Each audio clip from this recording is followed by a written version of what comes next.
está a cargo de Alejandra Bonilla Leiva, del Instituto de Estudios de la Mujer de la Universidad Nacional de Costa Rica. Ella nos va a desarrollar el tema acercamiento a la red de mujeres rurales y su contribución en el empoderamiento de las mujeres indígenas. Ella es agrónoma, egresada de la Maestría en Desarrollo Rural de la Universidad Nacional, profesora en esta universidad de cursos de género y ambiente, gestión de acciones con equidad de género, tendencias de desarrollo rural en América Latina y construcción social de género y desarrollo rural.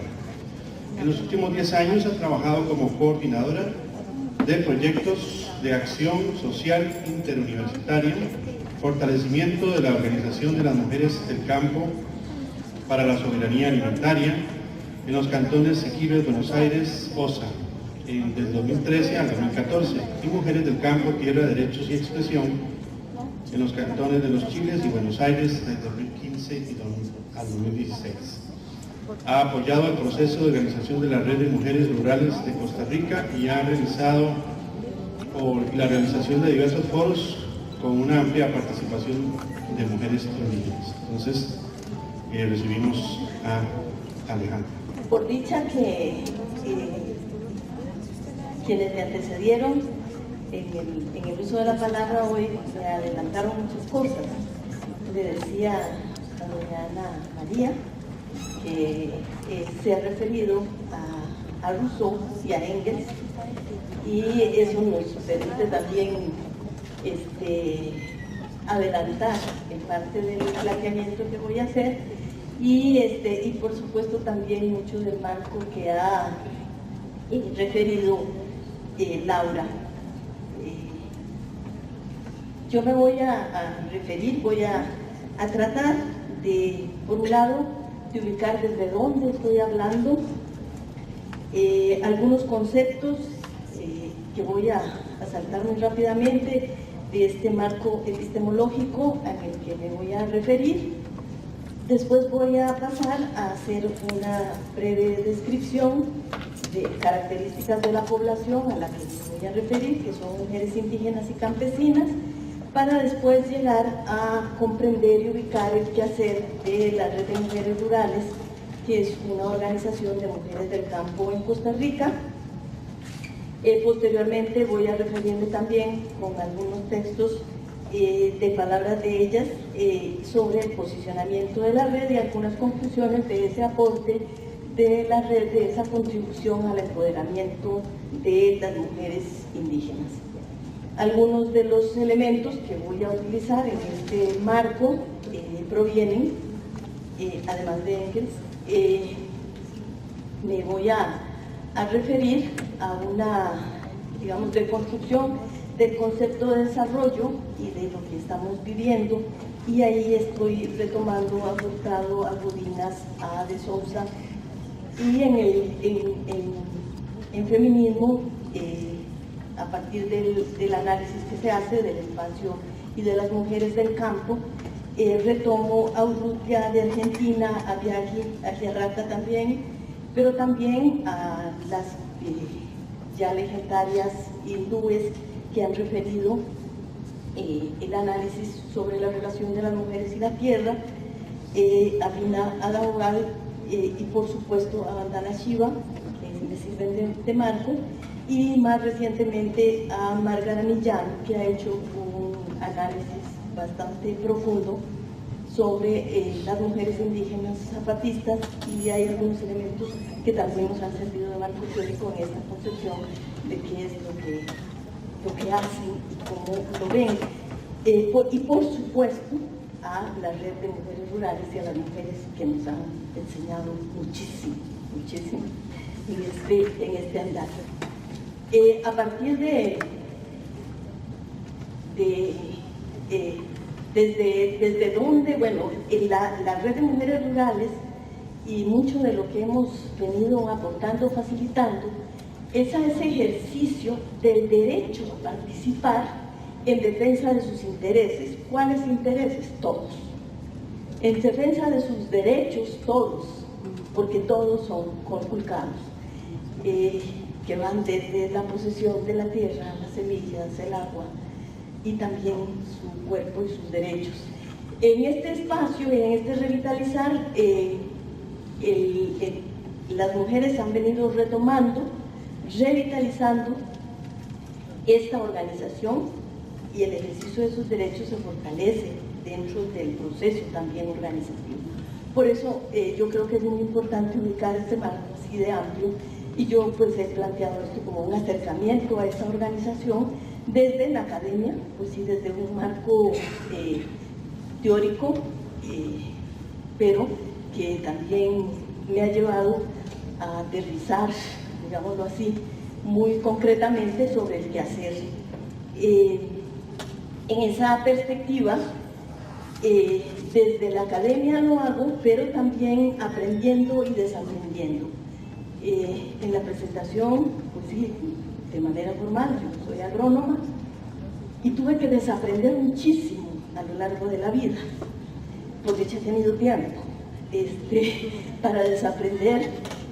Yo me formé como agrónoma en el pleno auge de la Revolución Verde, y nos enseñaron a usar todos los venenos habidos por haber, además de que eran venenos que provenían de la cruenta y dolorosa guerra de Vietnam, donde se forjaron muchos de estos pesticidas, donde el campo, ¿verdad?, y la población indígena durante la guerra de Vietnam fue el campo de experimentación en todo lo que fue la destrucción vegetal. Por ejemplo, todos los herbicidas provienen de esa época, toda la destrucción que se hace, y posteriormente, cuando concluye la guerra y el boom de la Revolución Verde, plantea eso exactamente. Cambiemos las formas de producción, incursionemos, había que alimentar al mundo, y pues no lo han alimentado, y como decimos, hay un proceso más bien que dificulta la producción de alimentos en este momento en el mundo. En esa perspectiva de aprendiendo y desaprendiendo, yo hago una crítica que no es mía, no es propia. Yo retomo elementos, como dije, de las personas que he citado antes, en esta construcción ideológica de la modernidad, y nos planteaba también, cuando nos refería a Rousseau esta mañana, la modernidad y la construcción del concepto de modernidad, de progreso, proviene de dos elementos fundamentales. Uno, la explotación de la naturaleza, que es cómo construir la sociedad, hacia dónde vamos, que era el progreso, era la ciencia, la tecnología y todo el boom que se desarrolla a partir de eso, explotando dos cosas: fuerza de trabajo y la naturaleza. Saquémosle, eso era el planteamiento del capital, sacarle el máximo a la naturaleza sin considerar las implicaciones, y por supuesto la reproducción del capital se da sobre la explotación de la mano de obra, y dentro de esa mano de obra está, por supuesto, la fuerza de trabajo de las mujeres, que ya hemos oído a lo largo de 3 días que es invisibilizada. Hemos oído el síntoma, ¿verdad?, causado, que es todo los salarios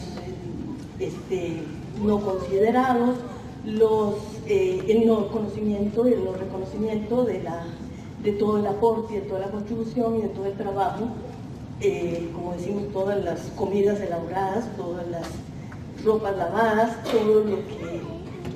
todos los espacios limpios, todo el cuidado de la población, que es absolutamente invisibilizado en el sistema, y que ya todas sabemos aquí que el sistema se sostiene de esa economía que no es visibilizada, que no es considerada, pero que este planteamiento de extracción y de la concepción filosófica de la modernidad proviene de aquí, de esos dos elementos: la extracción de la fuerza de la población y el desconocimiento de la contribución de las mujeres, y por otro lado de ver a la naturaleza con esa dimensión. Entonces, desde ese marco es que yo critico y ubico también el quehacer que posteriormente voy a ver de la Red de Mujeres Rurales. En esa dimensión, Y en ese marco, pues esto que están haciendo las mujeres en la Red de Mujeres Rurales, que es un espacio propio, independiente, autónomo de las mujeres del campo, en condiciones también de una gran limitación.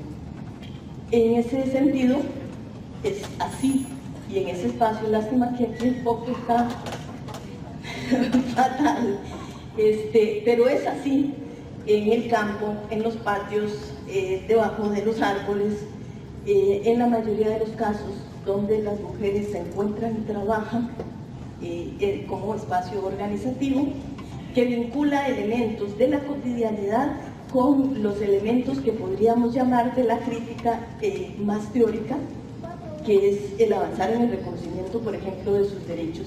Y ahí están con su cartel sosteniéndolo, pero en esas condiciones bastante difíciles de lo que significa estar en el campo. En esa dimensión, bueno, las mujeres que están organizadas mayoritariamente en la red y de las que me voy a referir, por eso hago esta relación con las mujeres en el campo, están vinculadas a la producción de alimentos. Eso es un elemento fundamental, porque significa, bueno, ¿qué es el alimento? Y a veces, pues en un espacio como este, damos por sentado que ahí alguna hora viene el servicio de almuerzo y simplemente vamos y comemos. Pero ¿qué significa el alimento? Que es esencial para la vida, pero que no lo han desarraigado de la esencia de lo que somos y de qué significa producir los alimentos. Hay una relación con la tierra y se convierte en un elemento fundamental. Esto, que es la tierra y la producción de los alimentos, con toda la dinámica de las relaciones de poder, y por lo tanto es un elemento fundamental en el análisis.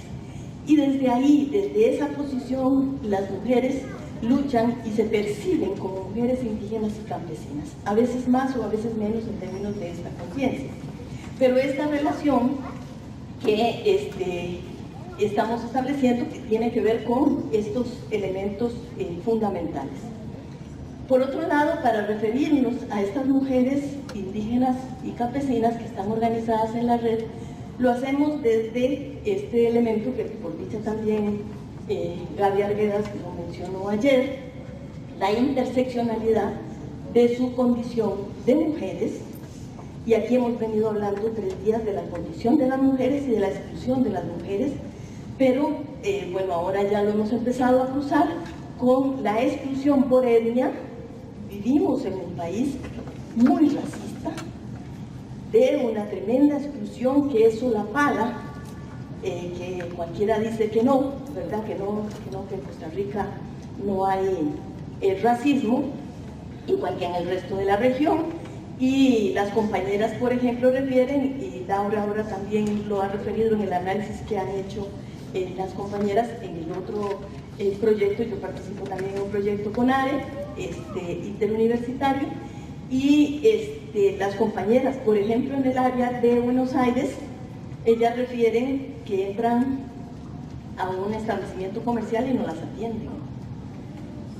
Las relaciones con los servicios de salud son deplorables, el trato que reciben las compañeras indígenas. Y por supuesto también su condición de clase. Entonces hay 3 elementos que se cruzan de manera importante. También depende del acceso o no a los recursos monetarios, económicos y la posibilidad de manejo de otros recursos. Entonces estamos hablando de exclusión en muchas dimensiones. Estas mujeres están enfrentando esa exclusión en todas esas dimensiones. Entonces, como lo planteaba ayer también Gaby Arguedas, no podemos hablar de la mujer en términos generales, sino de las mujeres. Y por dicha que aquí está también Elides, que ahora nos va a ampliar todavía más sobre la condición de las mujeres en esta particularidad. Pero entonces yo quiero retomar, porque todos los elementos creo que es fundamental para poder hablar de inclusión, para poder hablar de acceso, para poder hablar de oportunidades, si no lo atravesamos por todas las otras formas de exclusión, como también, aquí no está referido, hay mujeres con mayor edad y otras más jóvenes dentro de esta organización, pero también es un elemento etario para considerar dentro de las posibilidades, porque hay una construcción ideológica en nuestra sociedad de que la gente joven es la del potencial y la gente vieja ya es de desecho, ¿verdad? Es parte de esta construcción y también de cómo se dan y cómo se manejan las relaciones. A partir de esto, por supuesto, que no podemos poner sobre la plataforma y decir, tenemos las oportunidades. Las mujeres tienen oportunidades, así en abstracto. Si una mujer proviene de una familia de profesionales, capa media, acomodada, diríamos, blanca, citadina, por supuesto que tiene un abanico de posibilidades que no los tiene una mujer indígena, pobre, y además de ser mujer, cuando no puede ni siquiera desplazarse. Así, tan simple. No tiene los pasajes para salir a moverse a un centro de población. Parte de lo que, por ejemplo, y algunos datos que a veces nos horrorizan, en este contacto con la población del campo costarricense, hay muchas familias que no comen todos los tiempos de comida. Y decimos, bueno, pero eso casi nos parece como de otro mundo. Y a lo mejor seguro nos dicen, es que son de otro lado. No, es la gente, es la población de este país que está en los alrededores, en las colindancias de bananeras, de piñeras, que no pueden comer todos los tiempos de comida. Y no digo 5, que son los que estamos haciendo nosotros aquí. Digo, no pueden comer 3 tiempos de comida. Y es parte de esta realidad y de estas condiciones. Entonces, cuando planteamos ese escenario, no podemos decir que tenemos oportunidades que dependen del emprendimiento y que tenga cada persona individual, porque simple y sencillamente no es posible y venimos de una realidad y de unas condiciones particulares. Ya lo refería Laura, hay una condición de escolaridad baja de las mujeres que están participando en la red de mujeres rurales. Cerca del 30% no lee y escribe. Estamos hablando de un sector importante que no lee y escribe, y hay una buena parte que lee y escribe, pero sus niveles de manejo de la herramienta de alfabetización son limitadas. Algunos elementos de contexto que quiero plantear también son las políticas neoliberales dejaron por fuera todo este planteamiento de mejorar las condiciones. Hay programas, pero cada vez son más puntuales. Y los programas desde el Estado son eso. No es una política que atraviese una concepción de redistribución para el mejoramiento de las condiciones, sino que se convierten en apagaincendios, ¿verdad? Hay una crisis por acá y entonces hay un programita puntual, pero no es una política que atraviese, porque el neoliberalismo nos puso en el tapete, sálvese el que pueda, y sálvese la que pueda, ¿verdad? Esa es la dinámica, porque impera. Hemos ido transitando de una posición de un Estado con un deber social que no cumplía tampoco, pero existía alguna perspectiva de un Estado social y una responsabilidad social, para transitar a un Estado que se desprende de esas responsabilidades sociales. Por ejemplo, los programas de distribución de tierra en Costa Rica, transitamos en esta historia del Instituto de Tierras y Colonización en los años 60, cuando se da el boom agrario en América Latina, para resolver el agotamiento de la frontera agrícola en la distribución de tierra. Después se convierte en el Instituto de Desarrollo Agrario y más recientemente en el INDER. Un detalle que a mí me parece escabroso: cuando pasa del IDA al INDER, no solo es el nombre, sino que el Estado se desprende de la responsabilidad social de la distribución de la tierra y deja para que, de ahora en adelante, bajo el pretexto de que es el desarrollo rural, ya no hay distribución de la tierra para las familias que no cuentan y que tienen un arraigo cultural y ancestral sobre la tierra. Entonces, por ejemplo, tal vez muchas de las que estamos aquí, que somos costarricenses, oímos el escándalo cuando Elida le alquilaba por 3.000 pesos la hectárea a Pinteco en la zona sur. Y bueno, quienes estamos cerca de este tema agrario, pues nos parecía una barbaridad. Pinteco es una transnacional piñera de grandísimas dimensiones, con inversiones en casi todo el continente, por lo menos en toda la franja tropical. Y el Instituto de Desarrollo Agrario, creado para la distribución de la tierra, le alquila al IDA, al Pinteco, por 3.000 colones la hectárea, de la manera más ridícula, ¿verdad? Que eso significa un costo bajísimo. Pero se da la transformación del IDA en el INDER, y aquello que era ilegal ahora pasa a ser legal. Pinteco puede competir igual que doña Rosa Pérez por un proyecto de desarrollo rural. Y por supuesto que Pinteco tiene ingenieros, tiene administradores y su proyecto es mucho más viable. Yo, como resumo esto, es que el neoliberalismo nos puso que aquellas cosas que eran ilegales ahora son legales, aunque para mí siguen siendo inmorales. En términos generales. Por otro lado, a las mujeres se les ve como cuidadoras de recursos y estén ahí, lo mismo que a las comunidades indígenas, estén ahí, y esa concepción de reserva tiene esa connotación que es también la herencia de la modernidad, de que todo es para ser explotado después, porque la naturaleza se le ve como un recurso para explotar. Entonces, cuiden ahí mientras tanto. ¿Mientras tanto qué? Mientras tanto venimos con un megaproyecto. Esa ha sido la connotación y eso es lo que está pasando en los territorios. Hoy están queriendo avanzar con el proyecto de Iquís, un proyecto hidroeléctrico, quieren atravesar el territorio con Tehutica con una carretera hasta la punta, con proyectos turísticos, en este caso Talamanca también. O sea, es la connotación de reserva está planteada desde ese concepto de la modernidad. La naturaleza es para explotarla.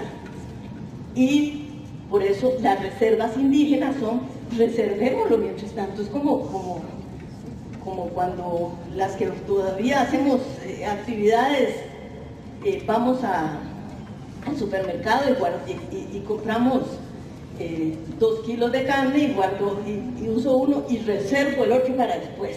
Pero es lo mismo.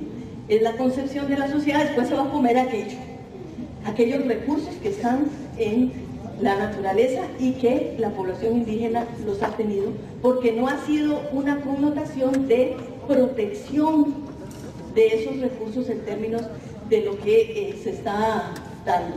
Y el abordaje de las necesidades y condiciones de estas poblaciones desde su autonomía, entonces sigue siendo absolutamente necesaria y urgente si queremos plantearlo desde una perspectiva de respeto a los derechos. Muy rápidamente, ¿quiénes son las campesinas? ¿Y a qué nos estamos refiriendo? Esta es una discusión desde el siglo pasado y que por supuesto se ha ido acomodando en diferentes condiciones a diferentes procesos y a diferentes realidades económicas. Pero siguen siendo mujeres que viven y reproducen la vida desde una relación con la tierra, desde nuestra concepción a partir de varias consultas. ¿Qué quiere decir reproducir la vida? No es la concepción solamente de que van a ser madres, no estamos hablando de eso, estamos hablando de mucho más que eso. Cuando hablamos de la reproducción de la vida, estamos hablando de la reserva genética sobre las semillas, estamos hablando de las patentes y los transgénicos, estamos hablando de todo eso que atenta contra la vida, y en esta condición la vida de las mujeres, que está muy aterrizada, valga la palabra, aterrizada en términos de tierra, está vinculado a este quehacer, donde hay una constante relación con la tierra, y sin querer ser esencialistas, porque no es porque sí, es que yo creo que todos, hombres y mujeres, deberíamos tener una relación de vinculación con la vida en términos esenciales. Realizan actividades productivas agrarias, que son todas las que están vinculadas con la tierra, unas son agrícolas, pecuarias, artesanales, y valga el anuncio, Elides tiene artesanía aquí en la entrada ahora. Y de producción primaria y de transformación. ¿A qué nos referimos de transformación? Todas las comidas y todas las formas de transformación y de conservación que hacen las mujeres. Y básicamente, todavía como campesina, la familia decide sobre actividades que se realizan en su predio. No importa el tamaño. Puede ser que no vivan completamente de esto, y eso tenemos en toda América Latina, gente que tiene un pedazo de tierra no suficiente para toda la vida de la familia, pero sí que aporta alimentos en esta condición. Y en Costa Rica se dan todas las relaciones de posesión, prestado, alquilado, por mientras tanto en esta temporada, y eso es uno de los elementos que afecta considerablemente a las mujeres, porque genera una condición de inestabilidad, de inseguridad y de zozobra que pocas veces la mencionamos y la referimos. Nos hablan de inseguridad como si fueran solo los asaltos que pudieran encontrarse a la vuelta de la esquina, cuando ya la asaltaron hace rato desde el Estado y desde el capital, y nos están diciendo que la van a asaltar y le van a robar todo. No, si se lo robaron hace rato. Entonces, esta inseguridad que se viene dando en esta dinámica de la sociedad, pues plantea también esa posibilidad de tomar más o menos decisiones sobre lo que sucede. A partir de esto y de la no disposición de suficientes elementos, entonces se ve precisada hacer todas estas cosas, como venta de fuerza de trabajo en periodos temporales, y parte en las plantaciones. Ustedes saben que este país lo han convertido en una piñera, ya no se sabe cuánto hay. Cuando iban como por 50.000 hectáreas, ya todo el mundo estaba más que horrorizado, pero todavía ha seguido la expansión piñera. No ha habido manera de pararlo, a pesar de las moratorias establecidas en algunos territorios, en algunos cantones, pero la cosa sigue avanzando. Esa venta, las mujeres trabajan de manera temporal, no son aseguradas, tienen 3 años de trabajar, pero le dicen que eso es de manera temporal. Tienen que tener disposición. Cuando la empresa la llame, tiene que estar dispuesta a ir a trabajar, pero no tiene contrato permanente y por lo tanto no está cubierta, no tiene vacaciones, no tiene aguinaldo, no tiene ninguna forma de seguridad social, pero ha venido trabajando en la planta. Eso es parte de lo que vivimos en un país de derechos, ¿verdad? Por dicha, si no, yo no sé dónde estaría. Y ventas de alimentos preparados que van haciendo las mujeres, tamales, cajetas, y tenemos montones de mujeres que así ven a su familia, ¿verdad? A partir de estos trabajos que realizan, que están vinculados también a esa definición de trabajo femenino. Y los y las más jóvenes terminan yendo a trabajar en otros lados, en servicios, siendo conserje, haciendo limpiezas, todo este tipo de cosas que están vinculadas con la expulsión también de la fuerza de trabajo de las zonas rurales. Eso es parte como de estas características, y que se suman y se cruzan también con las otras relaciones. Por ejemplo, las mujeres más jóvenes son, en edad reproductiva, son más controladas que las mujeres mayores, que ya pasaron su edad reproductiva. Es parte de esta construcción patriarcal. Entonces, a las mujeres jóvenes hay que controlarles el vientre, ¿verdad? Su sexualidad. Están confinadas, cuesta más que salgan, y entonces eso recae también en las mujeres de mayor edad, unos compromisos hacia afuera que también tienen que ver con la posibilidad de tomar decisiones, las gestiones, etcétera, hacia afuera de sus territorios. Las mujeres en el campo en Costa Rica, bueno, por un lado, de familias mestizas, podríamos decir que en muchos de los casos no son reconocidas como mestizas. La construcción en Costa Rica es muy fuerte de que no somos indígenas.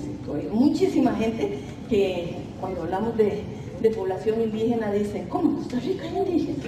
¿Verdad? Es parte de esta construcción ideológica de la modernidad, de que éramos así lo máximo, lo más agringados y lo más europeizados, y ya, y todo era como el Valle Central. Y por otro lado hay habitantes de antiguas zonas de colonización o asentamientos resultados de programas estatales que se dieron en los años anteriores, y mujeres de clara definición indígena, habitantes o no de los territorios, porque hay mujeres de clara definición indígena, pero que han sido, digamos, fuera, expulsadas de su territorio por razones también de control de recursos y de la tierra, de forma particular. El ser indígena, posiblemente el IDE se va a referir más a esto, pero en términos, digamos, conceptuales, para mí era importante. Desde la concepción de las mismas organizaciones indígenas, se considera ser indígena a quien se asume, tiene conciencia individual, colectiva y culturalmente como pueblo indígena, a partir de su origen, cultura y territorio. Por tanto, son los mismos pueblos los que definen la condición de indígena. Y esto es tan importante porque buena parte del hecho de que en Costa Rica los territorios indígenas no estén en manos de la población indígena, hay territorios en condiciones muy tristes porque están en manos de otras personas, y a eso ha permitido también que muchos finqueros, hacendados, terratenientes, estén incursionando más y más, queriendo asumir control del territorio.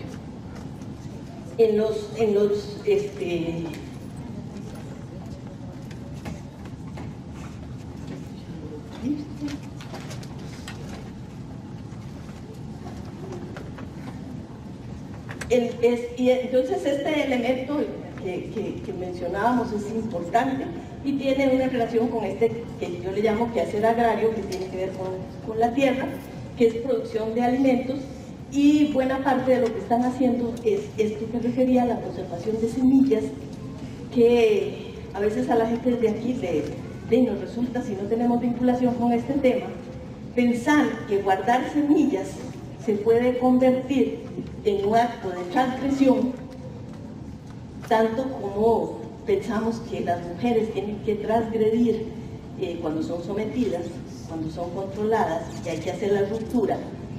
Igualmente, este control sobre los recursos de la vida, que estamos hablando de semillas, de gallinas, de chanchos, y de todo lo que nos podamos relacionar, ocurrir en este marco, cada vez hay una avanzada del capital de esto que nos llaman progreso a el control de estos recursos, y entonces las mujeres están en una franca acción de resistencia.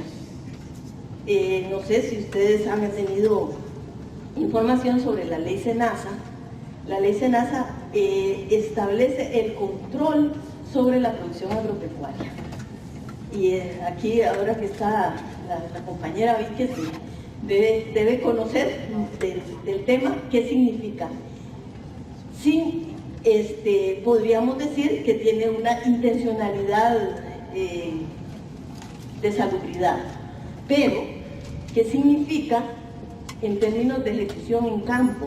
Por ejemplo, hay una clara persecución al control de los recursos biogenéticos que tienen las familias campesinas e indígenas. Entonces ahora, como dicen ellas, mis chanchos ya no cuentan y mis gallinas deben ser eliminadas y deben ser sacrificadas. ¿Qué significa el término de ese control de recursos? Por eso decimos, ya fueron asaltadas. La ley SENASA es un asalto, un descampado sobre los recursos biológicos que tienen las poblaciones, y cómo esa construcción de la biodiversidad y esa distribución de la biodiversidad que se construyó en los 12.000 o 15.000 años de que tiene existencia la agricultura, nos plantea pues una relación de control de recursos, y las mujeres están en eso porque a fin de cuentas todos comemos, y son gestoras de variedad para la diversificación de la dieta. La avanzada de los monocultivos nos dejaron sin la posibilidad de la diversidad, y los hombres tomaron muchas decisiones sobre la tierra. Era preferible volarse aquello y solo sembrar, volarse el patio y la diversidad, y solo sembrar lo que estaba para la venta, ¿verdad? Entonces se sacrifica la biodiversidad y la posibilidad de lo que están produciendo para avanzar. Y bueno, ahí está una reunión de la Red de Mujeres Rurales, pero también huevos, aguacates, plátanos, bananos, cacao y una diversidad de cosas en la mesa, porque es parte de la dinámica de lo que ellas están haciendo constantemente. Hay un elemento fundamental en la exclusión de las mujeres del campo, que es, por un lado, la responsabilidad de producir y alimentar a la familia, y el no control y acceso a los recursos. La FAO, por ejemplo, y en eso coincide también UNOVAT, que es una ONG española que viene trabajando con poblaciones campesinas y mujeres campesinas en el mundo, plantean que en los países como el nuestro, ¿verdad?, que ya no saben ni cómo llamarlo, su desarrollo, que ya tenía tal connotación, tercer mundo, tenía otro, ya no sabemos si somos del cuarto mundo, en fin, pero nuestros países, llamémoslos de la región, se dice que entre África, Asia y América Latina, las mujeres en condiciones de precariedad producen el 60% de los alimentos, pero tienen el 2% de la tierra. Es abismal la distancia que hay entre lo que es la responsabilidad de la producción y el control de los recursos que se tienen. En América Latina y en Costa Rica es todavía menor. En el caso de Costa Rica se calcula que anda entre el 40% en la producción de alimentos, aunque no se cuenta, no están en las estadísticas. Eso es parte también de la trampa de la modernidad, que se cuenta lo que ellos quieren contar, ¿verdad? No lo que hay en todo el espacio. A partir de estos elementos, la construcción de un discurso hegemónico desde el Valle Central, desde el capital y desde el patriarcado, donde todos estos elementos se cruzan, invisibiliza la contribución de las mujeres fuera de las dinámicas sociales mercantiles. Esto que acabamos de decir. ¿Cuántos huevos se producen en el campo costarricense que no van al mercado y que están resolviendo la ingesta de proteínas de las familias, no solo en el campo, sino también en centros de población? Como dicen las señoras en el campo, los huevos que yo produzco no cuentan, no entran en la estadística, y hay una relación que yo por lo menos creo que tiene una articulación entre ese: si la desconozco, si no la cuento, no existe en este sistema, y si no cuentan la contribución que hacen, son inactivas según el censo. Y si son inactivas, no entran al mercado, no transan por dinero, no valen nada, no existen. Y si no existen, en el caso de las poblaciones indígenas, tomemos los recursos.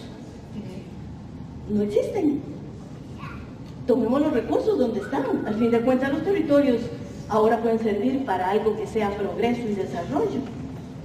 Y fue la misma ideología colonial que nos dijo que es que aquí no había nadie cuando llegaron los europeos. No, y como no había nadie, se repartieron esto para el virreinato de acá, y esto para el capitán tal, y esto para el otro, y se distribuyó porque no había nadie.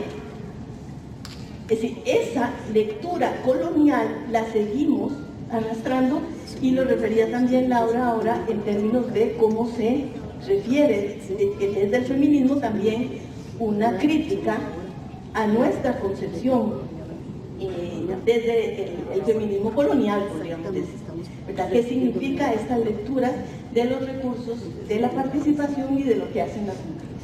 Es decir, por lo tanto, están anuladas. No existen porque no entraron al mercado, porque no tienen facturero, porque no están inscritas en tributación directa, porque hay miles de cosas que nos plantean la dinámica del capital que hay que ser para existir. Si no tengo cuenta bancaria no existo. Si no tengo tarjeta de crédito no existo. Y por lo tanto, toda esta población femenina no existe. Y devolver los recursos. A fin de cuentas, esa es la lógica. Y por eso yo quería como asomarme a esto, que le llamo los números y el poder, donde dependiendo de qué sean y para qué sean los números, cuentan. Y a mí me gusta hacer esta relación. Se habla de que ya no es importante la producción agrícola en Costa Rica y que la contribución de las mujeres no es importante, como no es significativa tampoco en términos de números de población, porque tenemos un ascenso de la población citadina y concentrada en los centros de población. Un día haciendo numeritos me encontré con que el mismo número de mujeres del campo es el número que eligió al anterior gobierno. Y a mí me resultó muy interesante, porque recuerdan que tuvimos un abstencionismo muy alto. Del porcentaje de población que votó, y de ese, el porcentaje que terminó siendo mayoritario es igual a los números de mujeres que hay en el campo. Pero el número de mujeres que hay en el campo no es significativo, y el número de votantes pues se respetó, porque se eligió un gobierno, y se eligió un gobierno que además transó a nivel internacional, hizo los acuerdos que hizo a nivel internacional, y tuvimos también las consecuencias que podríamos hablar otro día. Sin embargo, dentro de esas condiciones y con esas características que he mencionado de la población indígena y campesina, las mujeres se organizan. Hay muchas razones por las cuales organizarse, podríamos decir, habría que profundizar e indagar más, pero hay elementos fundamentales que podríamos referir.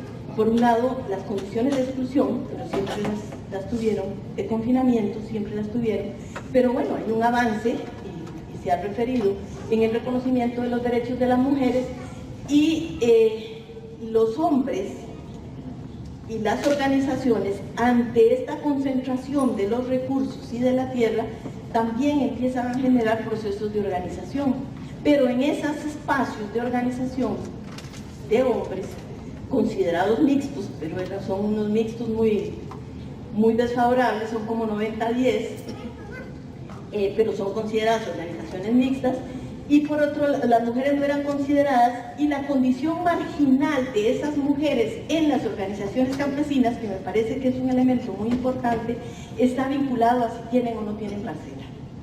¿Cuánta tierra tienen? O sea, cómo se participa dentro del proceso depende de cuánta tierra tienen o de cuántos recursos tienen. Y entonces aquí de nuevo la vinculación entre el control de recursos y de tierra. Las mujeres en el campo, igual que en muchos espacios, hay muchas sabias, y un día yo tratando de explicar en una actividad sobre la economía y la economía feminista, yo ahí con un rollo, ¿verdad?, tratando de que las compañeras en este proceso de capacitación conocieran sobre su contribución económica. Doña Rosa, que también es sabia, me dice: eso que usted quiere decir será como cuando yo me casé, que yo tenía una vaca y me la llevé a la finca que fuimos a abrir, y un día llegó mi suegro y por detrás de la casa llamó a mi esposo y le dijo: decide que venda la vaca, porque una mujer no debe tener nada, si no, no la pueden mandar. Sí, fue la lección, a mí me resultó la claridad con la que ella estaba llevando la información de lo que yo estaba tratando, hecho nudo, de explicarle, de esa relación entre el control de las mujeres y la posesión, que es parte de lo que nos refería sobre esa relación entre la propiedad privada y el sometimiento de las mujeres. Y si no tiene vaca, la matas, ¿verdad? Y es lo que es. ¿Por qué las mujeres que tienen la responsabilidad de producir el 40 o el 50% de los alimentos en el mundo tienen el 2% de la tierra? Es que si no, no se dejan mandar. Es que si no, no hay más control. Y el cruce, ¿verdad?, entre estos recursos y por eso la interseccionalidad es fundamental para poder dimensionar las posibilidades de autonomía, de independencia de las mujeres. Y en este caso, pues, ¿de qué estaríamos hablando si no tenemos vacas? En esta relación de marginalidad de las mujeres también se da en las organizaciones. Cuando las mujeres campesinas no tienen propiedad, no tienen finca, no tienen parcela, en las organizaciones mixtas no son consideradas en igualdad de condiciones para tener voto en términos de las decisiones organizativas. Si usted por quién está hablando, si no tiene una finca, si no tiene unas vacas, ¿verdad? En términos metafóricos sobre esta relación. En este proceso, y muchos de ustedes lo deben saber, se generaron también organizaciones campesinas de mujeres promovidas por el Estado, que fueron la forma dentro de esto que se llamó, y todas las olas, y ustedes, las que han estado cerca como del análisis de las corrientes teóricas, ¿verdad? De la primera ola y la segunda ola, y las olas de mujeres en desarrollo y mujeres, parte de este marco conceptual planteó al Estado formar organizaciones de mujeres, y pues con limitaciones, porque algunas fueron organizadas por el Ministerio de Agricultura para que pintaran limpiones y delantales, y hasta ahí llegó, ¿verdad?, el asunto, pero generó un proceso que iba legitimando el salir de casa para juntarse, con todas las limitaciones que pudo haber tenido. Pero aquí hay un elemento fundamental, y es que desde esa concepción del Estado se les dio para incorporarlas al mercado laboral, de nuevo, para que fueran alguien. Es que le dicen, pero ¿cómo? Vaya, hágase las uñas, el autocuido. Es una relación muy distinta de cuál es la construcción de la satisfacción de lo que están haciendo. Y por supuesto que sus luchas y sus intereses están fuera. Voy a pasar aquí. En este planteamiento hay una concepción y dentro del marco teórico que les mencionaba, de esto, qué es lo que interesa, y ahí las mujeres indígenas pues están planteando también absolutamente otra cosa. No son las representaciones parlamentarias, no son ese liderazgo que más o menos se ha venido hablando aquí, sino es cómo controlamos, cómo desarrollamos, cómo propiciamos y cómo reproducimos la vida. En estas relaciones, y para que haya una relectura de la crítica del espacio público que ha sido construido, porque no es aspirar a esos espacios tal y como fueron construidos desde la dominación patriarcal. Algunas mujeres indígenas y campesinas se articulan, se organizan. Este es un evento en el territorio indígena del Rey Curré, y nada más mencionarles que las mujeres participan de esas etnias y territorios en este espacio, y sí me interesa mencionarlas que manejan esta valoración del espacio como articulación con mujeres no indígenas también, para hacerse visibles, para posicionar sus inquietudes, las perspectivas, las demandas, creando una unidad en esa diversidad. Son distintas, pero hay mucho de común denominador. Ellas plantean que las menosprecian porque no producen para la exportación, porque no producen en grandes volúmenes, pero que ellas tienen esa responsabilidad.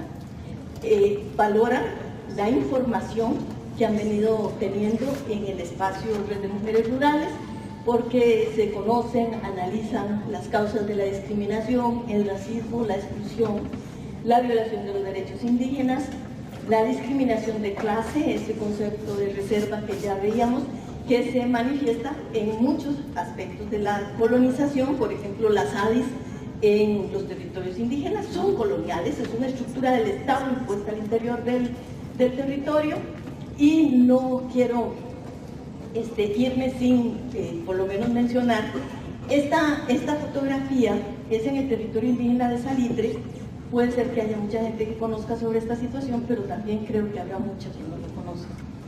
Ahí está una compañera indígena, Yamile Figueroa, mostrando lo que quedó de la casa quemada por parte de los finqueros de la casa de su madre. Esos palos negros es lo que quedó carbonizado de la casa de doña María Otilia en el territorio indígena de Salitre, y es parte de este conjunto de cosas que las mujeres se han juntado para darse fuerza al interior de la red de mujeres rurales, para dar a conocer a las otras dentro de la misma población de lo que han venido viviendo. Y no quiero irme sin leer un párrafo que hace referencia. Desde julio del 2012 se presentaron denuncias por las agresiones con piedras y palos que sufrió la indígena Magdalena Figueroa Morales por parte de una pareja no indígena, y a la fecha el proceso judicial no ha avanzado. Parte de lo que sucede es que las mujeres van a la fiscalía y al OIJ y no les reciben las denuncias. Entonces, cuando las instituciones van a buscar las denuncias, no hay nada en las instituciones. Ni el OIJ, el organismo de investigación judicial, ni la fiscalía les recibe denuncias.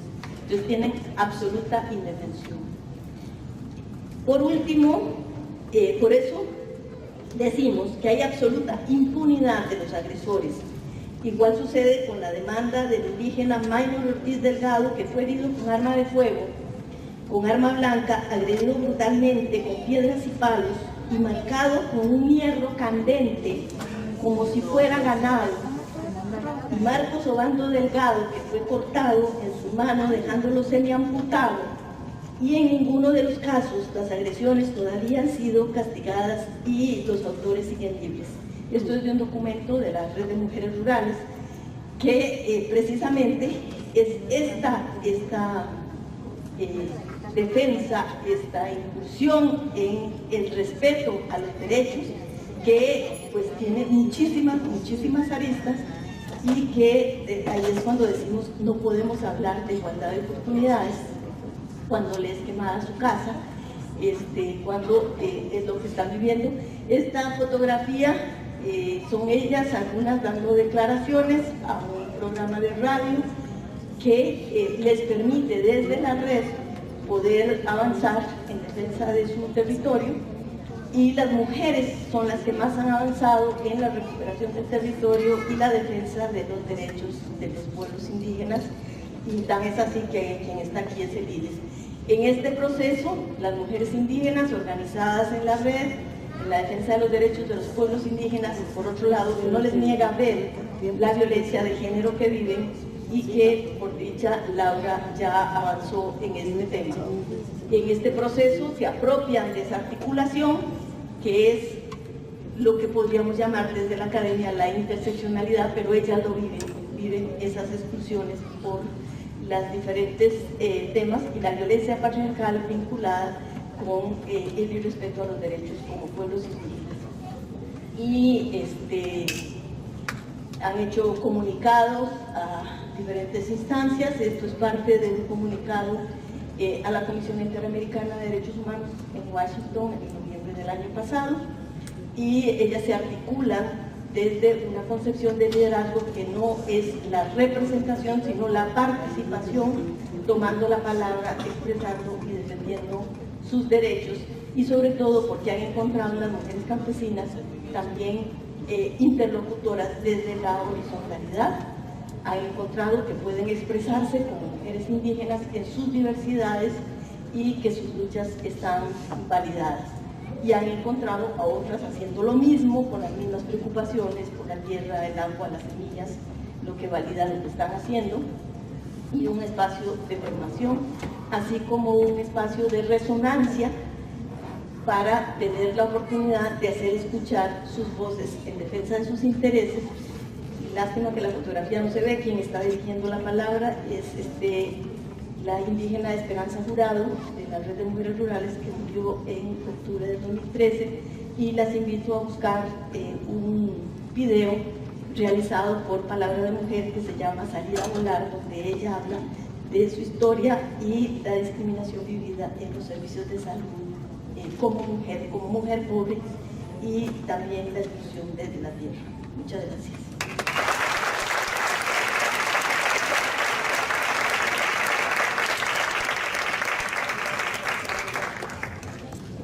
Vamos a llamar a la compañera Chile Quesada de la sede de Sacalco para que me ayude a entregar el certificado de reconocimiento y un presente a Alejandra Bonilla Leiva.